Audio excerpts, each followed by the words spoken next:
पारंपरिक रब्बी आणि उन्हाळी पिकांना फाटा देत बुलढाणा जिल्ह्यातील अनेक शेतकरी हळद पिकाकडे वळले आहेत।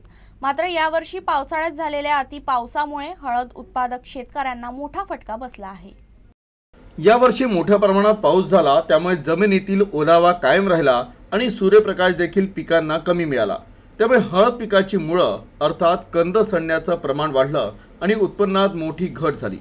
तर 9 महिन्यांचे असलेले पिकं 7 ते 8 महिन्यात म्हणजे 1 महिन्या आधीच काढणीला आलं। सध्या हळद पिकाला 14 ते 18 हजार रुपये प्रति क्विंटल भाव मिळत आहे। यावर्षी खरीप हंगामातील इतर पिकांसोबत हळद पिकाला देखील मोठा फटका बसल्यानं बुलढाणा जिल्ह्यातील हळद उत्पादक शेतकरी देखील आता या पिकाकडे पाठ फिरवण्याची शक्यता व्यक्त केली जात आहे। यावर्षी बुलढाणा जिल्ह्यामध्ये बहुतेक शेतकऱ्यांनी हळद लावलेली आहे आणि पाऊसही चांगला झाला, पण जरुरीपेक्षा थोडा जास्त झाला। त्याच्यामुळे काय झालं की हळदीचं पीक जे आहे ते जवळपास हातातून गेल्यासारखं आहे।